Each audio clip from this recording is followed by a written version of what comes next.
Divine elevation. Somebody say divine. Say elevation. Now, we're not talking about human elevation, because when man take you up, they will bring you down.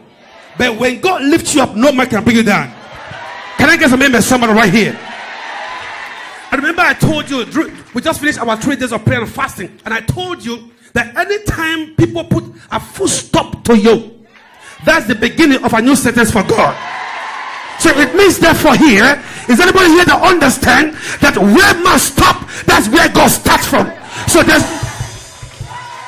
I say where man stop, that's where God starts from. So I'm here to encourage you that this month of November, there's going to be a mega breakthrough in your life. Doesn't matter who's that devil. I said there's going to be a mega breakthrough in your life. Say yes, Lord. Lift your hand. Father, we thank you. Thank you for your word this afternoon. We praise you, Father. We exalt you. We magnify you. We thank you because your word is direction. Your word is power. Lord, bring healing to our soul. Bring healing to our spirit. I thank you, Father, for these few minutes that I will be sharing with your people. And I ask you, God, that you direct me. Speak profoundly to them right now. Help us, oh God, to receive this word. In Jesus' name. Somebody say, look at somebody in the eyes and say, get ready for that new thing. I can't hear you. I can't hear you. This month of September, this month of November, I say, get ready for what? A new thing. Hallelujah. God bless you, choir. Thank you. Thank you. Quickly. Are you still with me? The theme that we're talking about is a new thing. A new thing. Somebody say a new thing. And one way we told you is that I'll be showing you some steps. For the past months, I've been speaking to you about divine elevation. And I told you how God will divinely elevate you. Verse to say that there are some things behind every promise. There's what? A premise. So say, neighbor, behind every promise, there's a premise. Which means there's something that you have to do in order for God to fulfill his promise. Somebody say amen. And so we are point number 4. We said new what? Oh, you just missed it. New pursuit. The 4th thing we say, but what? New what? And we are talking about results of knowing the Lord.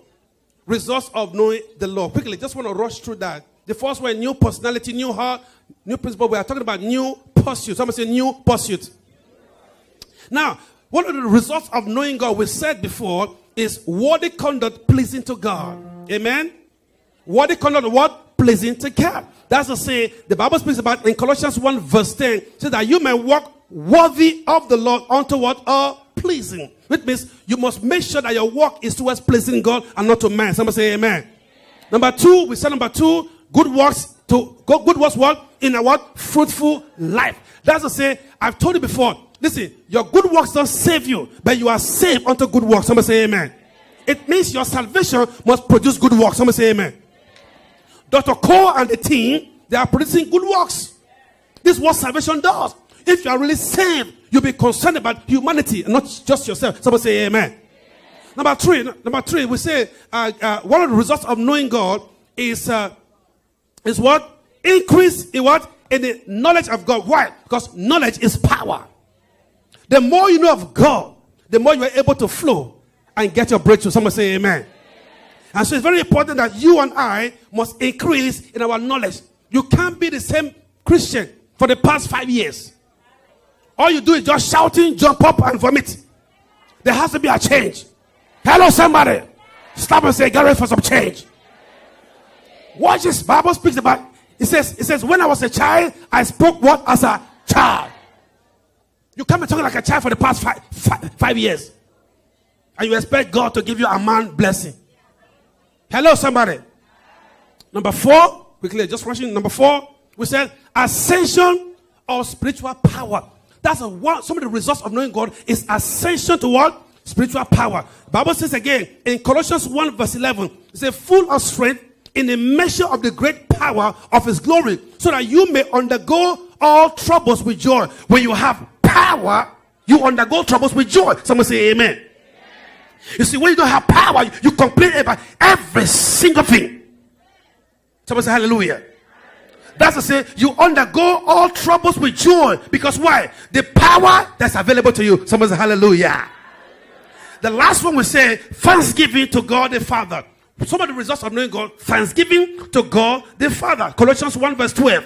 Colossians 1 verse 12 says, giving thanks unto the Father, which had made us meet to be partakers of the inheritance of the saints of the light. Thanksgiving is a continuous event. It must not be just one time in a year. It is true, we are about to celebrate Thanksgiving right now before the end of the year. That's a time we set aside as a family, as a church. But you as an individual, your thanksgiving to God must be every single day. You wake up in the morning, you give God praise and thanks. You go, oh my God, whatever is happening in your life, you give God what? Praise. Let your neighbors ask you, why you're praising God? Because why you know exactly that with thanksgiving, there's divine elevation. Somebody say hallelujah. That's why some people don't understand why you as a Christian, you are so full of joy. There's something you know that they don't know. So while you are going through your difficult time, you are still giving God praise and thanks. Amen? Amen? Amen? And I told you that a heart of thanksgiving, we always receive what? Divine elevation. And I also told you is that we will worry less if we praise and thank God the more. Someone say hallelujah. You will worry less if you praise and thank God more. See, when your praise and thanks is more than your worry, you'll be in a better place. Someone say amen. So quickly, that's where we stopped the last time. And I want to talk to you today about some few things that I believe that the scripture is saying to us. In Colossians 3 verse 2. Quickly, open right now. That's where we're going today. Colossians 3 verse 2. Have I spent 2.5 minutes? I think I have three more minutes, right? Who's watching the time? No one? You better watch the time. Colossians 3 verse 2. Set your affection on the things above. Somebody say, set your affection. In the coming weeks, I'm going to break it down for you. The word set. Set your affections on the things above, not on things on the what? The earth. That's to say, things above at God's right hand, where Christ is seated and making intercession for you and I. Somebody say hallelujah. That's to say, ladies and gentlemen, as a child of God, it's time to stop looking down and start looking upward. Come on. I say stop looking down and start what? Looking what? Upward. You see, understand here. If you take your eyes right there, and I want everybody right now, just lift your head up. Just lift your head up. Lift your head up. Lift your head up. Your head. Just watch the ceiling. Now, do you see the ground? Do you see enough? What do you see? What do you see? What do you see? Somebody say, I see ceiling. What do you see? Let me give you this story. Now, this young man and this big professor, they came to this young man and says, young man, there's no God. Young man said, there's God. Say, young man said, there's no God. He said, there's God. He said, how do you know there's God? So he took the young man out. He said, look up. Can you see God? He said, no, I can't see God. He said, I told you, there's no God. Okay, the young man felt very bad. So the young man called his brother. He told his brother, he said, we got to ask this man some other questions. So he called the professor. He said, professor, do you have a brain? He said, yes, I have a brain. He said, can you see your brain? He said, I can't see my brain. He said, then you don't have a brain. When I said, look up, and some of you saw just the ceiling, but you didn't see nothing. That's what happens when you look up to God. You see nothing man is doing to you. You see what God has. You see what God has for you. Can I speak to someone right here?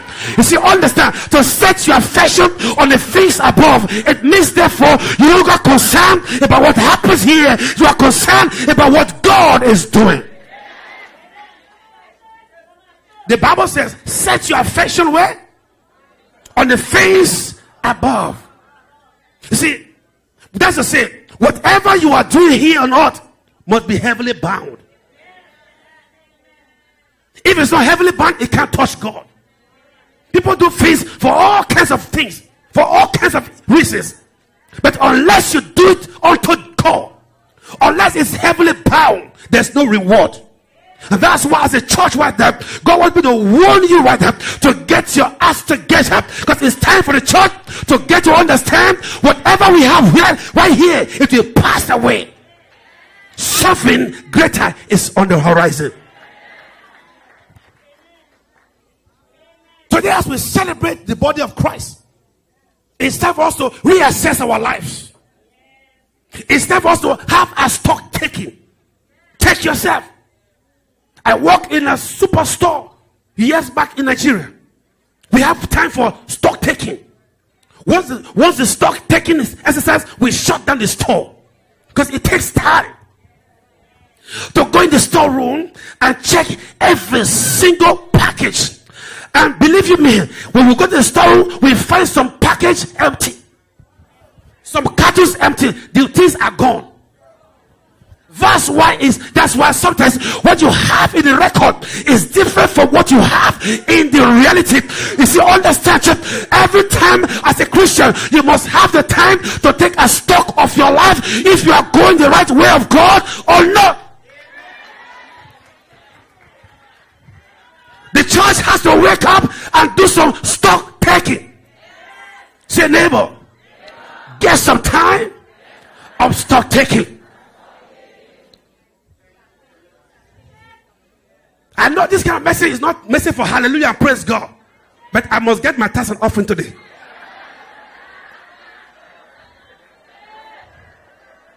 Did you hear what I said? I shut that door. Nobody move out. Because when you preach that kind of message, people start talking.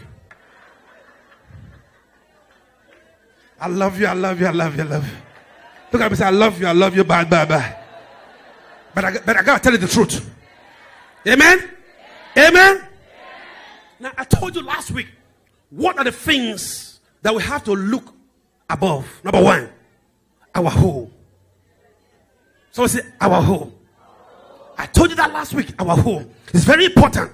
Very important. I'm speaking about your final destination here on earth. Because why? We are on assignment. Say, neighbor, we are here on assignment. I told you last week, I live in Friendship, but I work in Georgetown. I don't live in Georgetown. My house is in Friendship.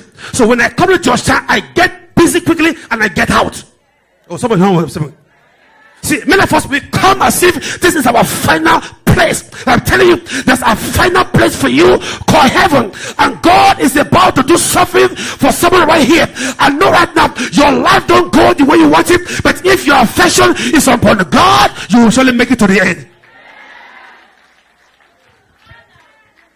Is anybody here with me? Is anybody here with me? Are you still with me? Do you still love me? So what I'm saying here, church, is that our hope, we are here on assignment. And I told you, because you are here temporal, you don't build permanent structure in a temporal place. Otherwise, it will be demolished. That's what the Bible says. Whatever we have here will be demolished because it's only temporal. There's nothing that will last forever. Even your beauty will not last forever. Whatever you think you have over me will not last forever. That's why I told you last week. Because if you understand this principle, you will stop having competition. You will stop having competition and slander one. And come on. The church has to come to a place of reassessment to understand we are here on assignment. I'm too busy for I'm too busy with what God has for me than for me to mind your business.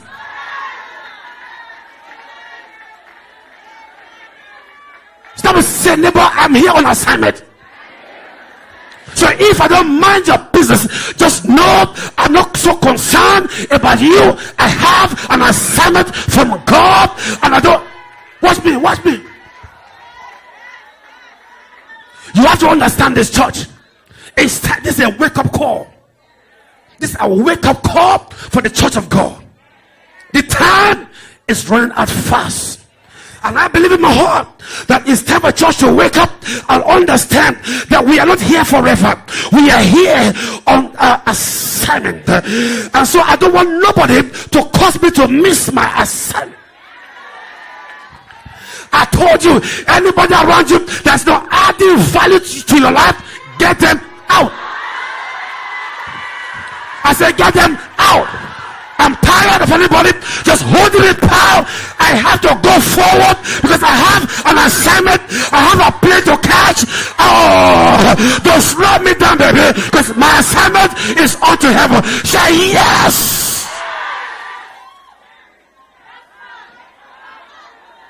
Stop and say, don't slow me down. Don't slow me down. Don't slow me down with all kinds of jealousy and envy. Don't slow me down, baby. I'm on assignment. I can't take time to wait and gossip no more. I am on assignment, baby. So that's why soldiers, I have to break ranks with you because you.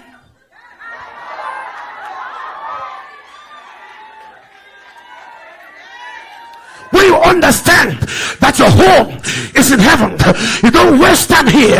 Oh God, building something that will not last forever. I can let you know, Jesus said, behold, I go and prepare you a place. In my Father's house there are many.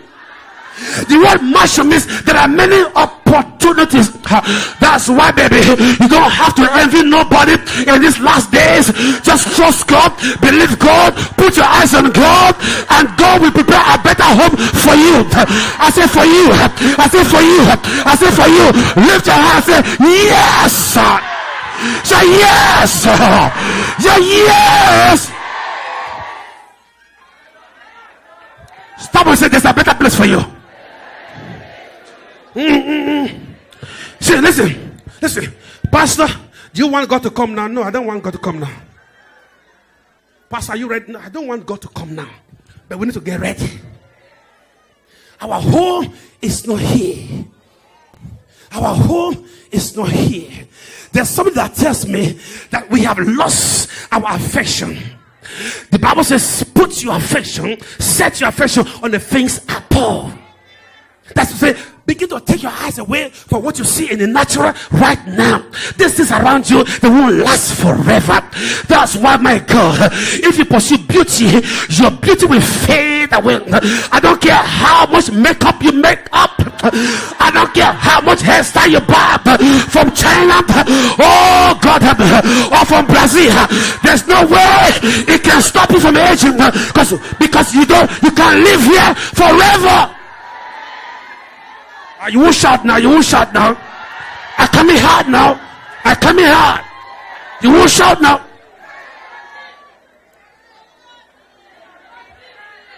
Are you still with me? Are you still with me? So that's why John 14, 1-3 tells us. He says, let not your heart be troubled. Say, neighbor, why are you troubled? Why are you troubled? Yes, you don't have what she has. Yes, you don't know what she knows. But why are you troubled? If your affection is on God, Jesus says, don't be troubled.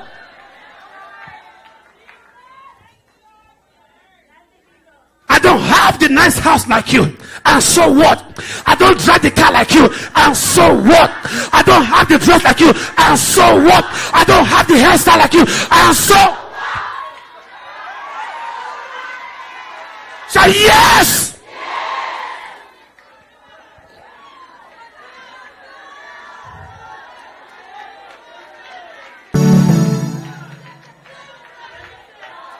Keep striving for the place with Jesus.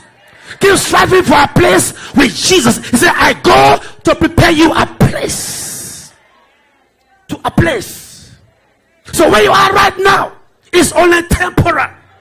That's why I'm going to announce to somebody, your season is about to change. I say your season is about to change. It's about to change. Not by power, not by might, but by the Spirit of God. Your season is about to change. Say yes.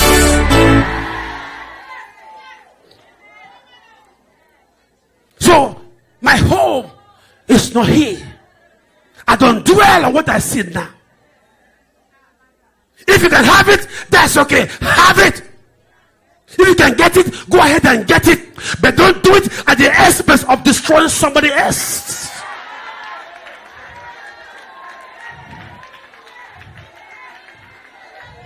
There's so much of tug of war right in your house, on your job, even in church. I'm sorry to say, even in church, there's so much of envy. I don't know where we are going with this right now, but I'm going to let you know, because it's time for the church to wake up and understand what you have right now is temporary.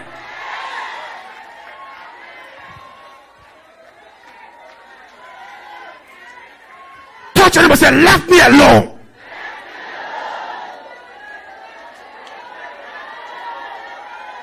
Let me alone. I'm tired of people watching my back. Oh, I put my affection on heaven. I don't care what's happening. My home is not here. That's why the songwriter said, this world is not my home. I'm just the angels and hope. Why is it for me? Come on. The angels may come. From heaven's open door, And I can't feel at home in this world anymore. I'm sorry, it's not a funeral song. It's a song of preparation to let you know that I don't care.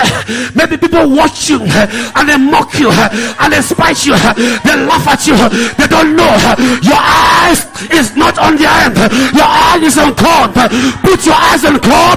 Put your affection on God. There's a better home. There's a better home. There is a better home. There is a better.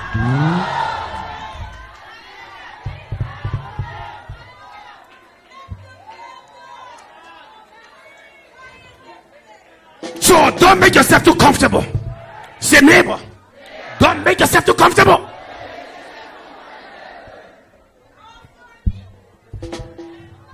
But instead, keep striving to have a place with Jesus Christ, our Savior. He has prepared a place for us. That's a place to look unto. So set your affection on the things above. When I look at my home in heaven, I'm excited. I feel intrigued. I feel the energy in me. I feel the vibrancy. I know I don't have a jacuzzi, but I know that there's a better jacuzzi. There's a better jacuzzi right there. So I don't envy nobody. I don't jealous nobody. I know for sure that if God be for me, who? Touch your neighbor and say, there's a better home for you. There's a better home.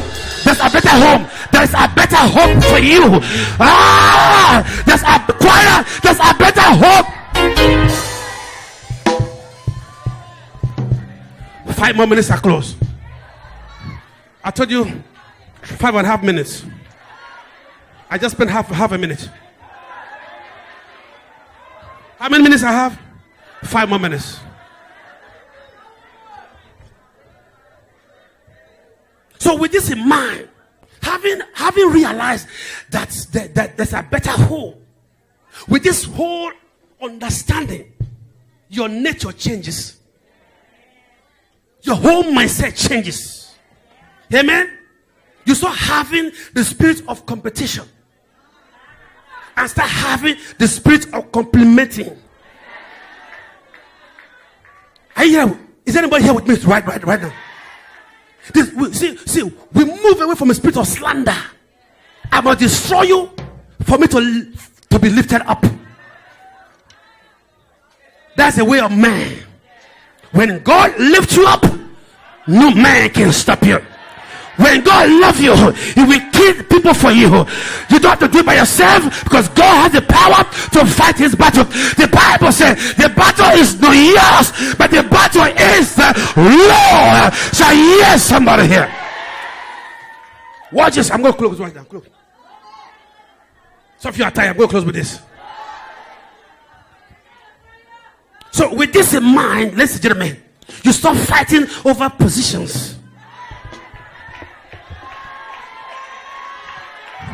You stop fighting over little positions. Listen to me. I don't care what title you have. I don't care what title is behind your name. Understand, you might be Apostle Pope or Paul or whatever is your title. Doctor, Bishop, Archbishop, Cardinal. It doesn't matter. The Bible says the anointing breaks the yoke, not your title. That's why, as a child of God, don't struggle for title, but struggle for the anointing. Say yes. Say yes.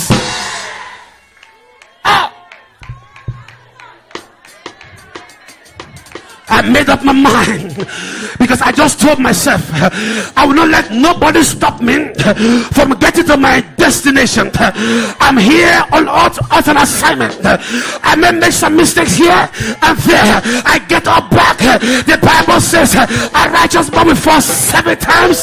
He shall get up. Stop and say get up, get up, get up, get up, get up, get up, get up, get up, get up, get up, get up.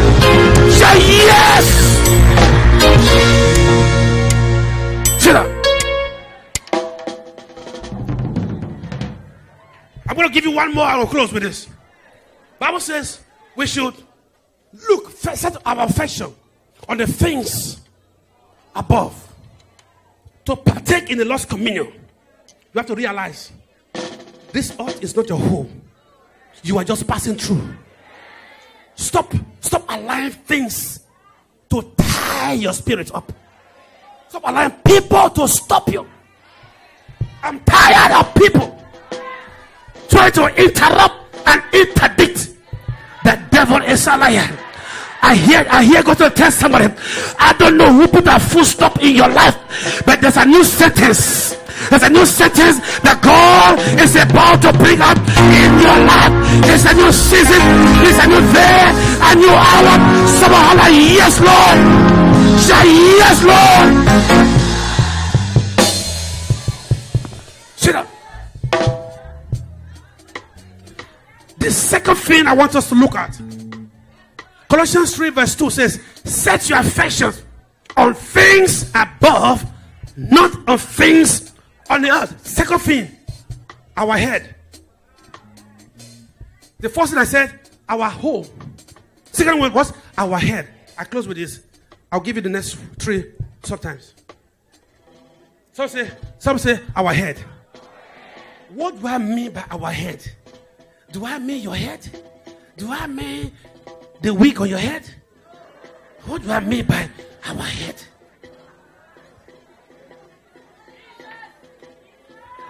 My head. When I say my head, someone says, yes, my head. It's not your head. I'm talking about the one that's over your head. The one that controls your head. The one that bought you with a price. The one that set you free. The one that redeemed you. So we call that name for me, somebody. Wow. Sophie just got it now. Now let me expose the revelation here to you. Our head is Christ, who rules and reigns over everything above. Now watch this. Both in earth and in heaven. Watch this. In other words, our head controls everything. Pastor, where you go with this? Someone say, my head controls everything. Ooh. Wow, Pastor, what are you saying? You see, understand here. Let me just use some natural analysis to explain to you. Your head controls everything. Listen and listen to me good. If you really want to set your affection on the things above, who you have to look unto is Jesus Christ, who is seated at the right hand of God the Father, interceding for you and I. That's why sometimes, I don't know about you, when you go through your persecution, that your eyes will be fixed on Christ. When you take your eyes away from him, you will come into a crisis. Say, neighbor, let your eyes be fixed on Christ to avoid your crisis. I'm not saying you don't have tribulation, but crisis is different from tribulation. You see, tribulation, Jesus promised you, you're going to have tribulation here on earth. He said, because I have overcome, you too must overcome. Hear me and hear me good. But when you come into crisis, your eyes must be focused on him. As I say, you must take your eyes away from the things surrounding you and put your confidence and your trust in the God that you serve. Now watch this. I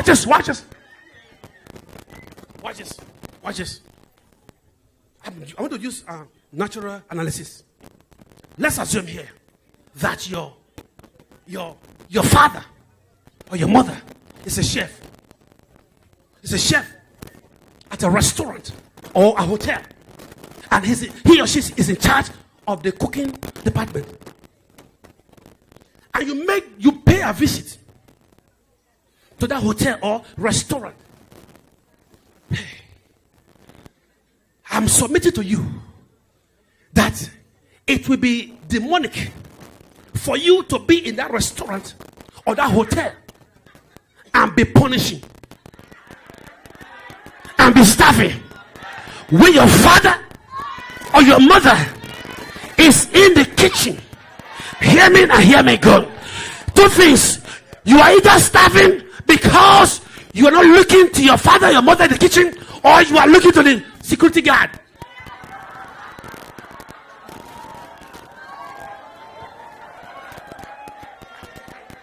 Harlequin, what am I saying? You see, the security guard is supposed to cut you off. The devil is the accuser of the brethren. But if you look unto your father, your mother, there's no way. I don't care how many security officers are there. Your mother will say, baby, honey, hello, someone right here. I'm here. The Bible says, David said, since I was young, but now I'm old, I've never seen the righteous forsaken, Lord is not a sin begging bread. I'm here to submit to you. You not beg for bread. If your eyes is upon Jesus, call that name. Call that name.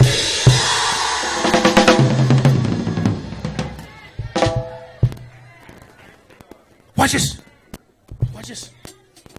As a church, you must continuously let your focus be on Christ. Our head, you see, when my head controls everything, there's something that tells me I will never be broke again in my life. I know for sure that beyond all reasonable doubt, my father is in the kitchen, my mother is in the kitchen. There's no way, if I'm a child of God, I will ever suffer. I'm here to tell someone, the devil is a liar. God will supply all your needs, but put your affection on Jesus.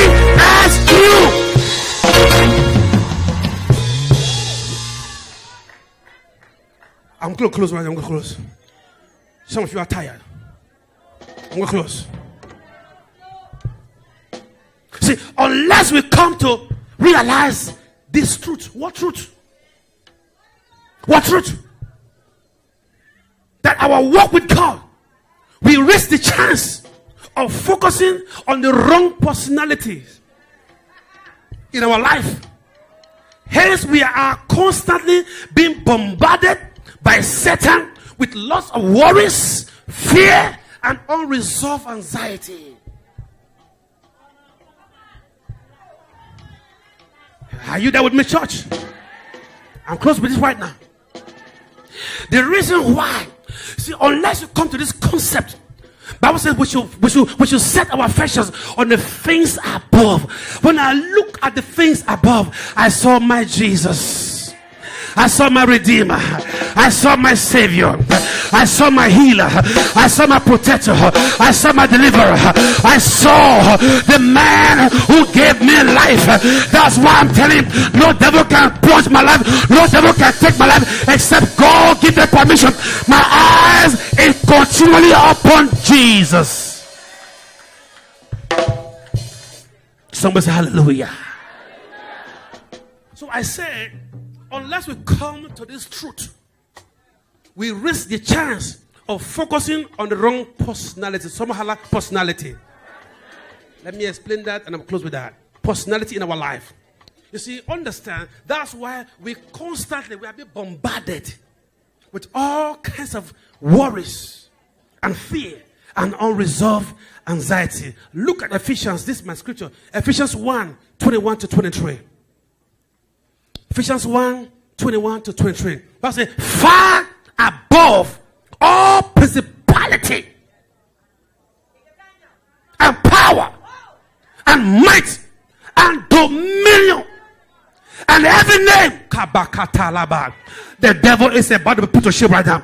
And every name that is named, and not only in this world, but also in that which is to come. But and had put all things under his feet and gave him to be the head over all things to the church. To what? To who? I can't hear you. To who? To who? To the church, which is his body. The body we celebrate today. The fullness of him that filleth all in all. I'm here to let someone know today. The word is far, far above principality. Someone say far. What is a principality? It speaks about superhuman, be it angelic or demonic. And principality in the Christendom is the 5th ranking of the 9 celestial hierarchy.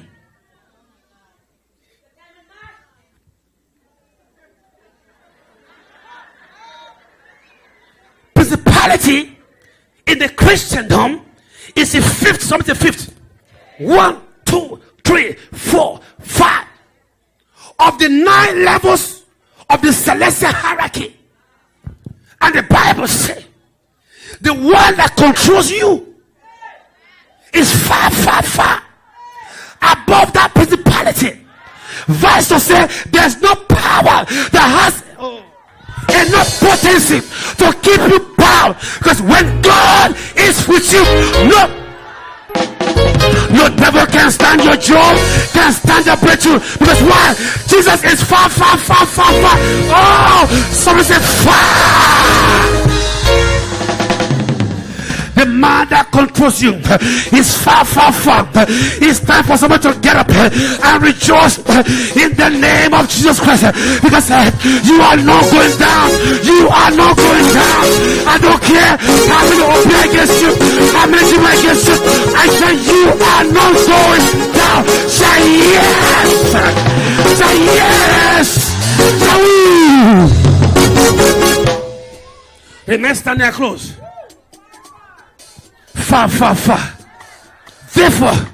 Therefore, you cannot allow anything or anybody to mess up or derail your destiny. When the one in charge of your life is at the helm of things, stop allowing little people who are not supposed to speak into your life to mess you up, because they know little about you. But let me tell you, the Bible says, eyes have not seen, ears have not heard. I say, eyes have not seen, ears have not heard.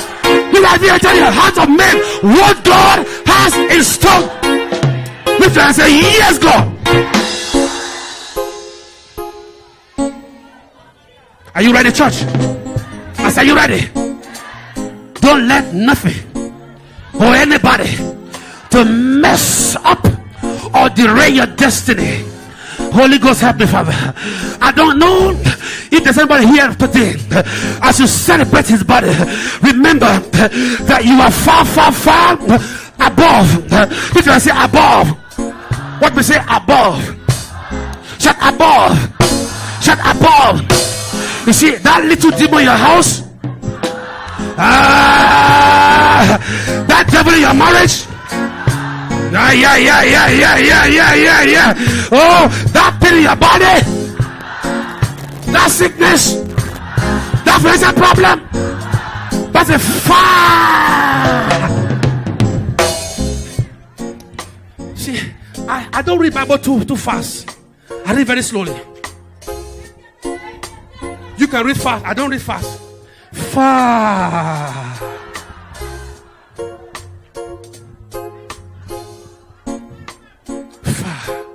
I want to open your eyes today. Don't let no power mess you up. The Bible says, greater is he that is in you than he that is in the world. The devil is about to eat back their word. I know they look at you before now and they say they will eat you up, but they don't know today that God has given you the power. But say, behold, I give to you power to tread upon serpents, upon scorpions, over the powers of the enemies, and nothing is about and nothing. Shut nothing. Shut nothing. Shut nothing. And nothing shall by enemies harm you. Thank you, Holy Ghost. Thank you, Holy Ghost. Ladies and gentlemen, I want you to understand, your mother is the chef. Your father is the chef. If you suffer, if you die of hunger,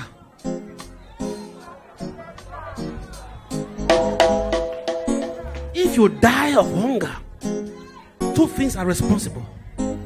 Either you fail to set your affection on your father, your mother, or you set your affection on the security guard. The security guard is to guard you from reaching your destination. But if you set your eyes on your mother,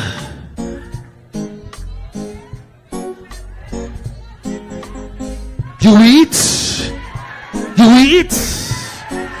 and eat, because what God has for you, no devil can take away from you. I don't care who's watching you right now, but I hear God say to tell somebody right here, don't you worry, set your eyes upon God, and I shall fulfill all your dreams, I shall fulfill all your vision. The Bible says the Lord that God is able to set you free. Someone say glory. Lift your hands. I close. Because of time,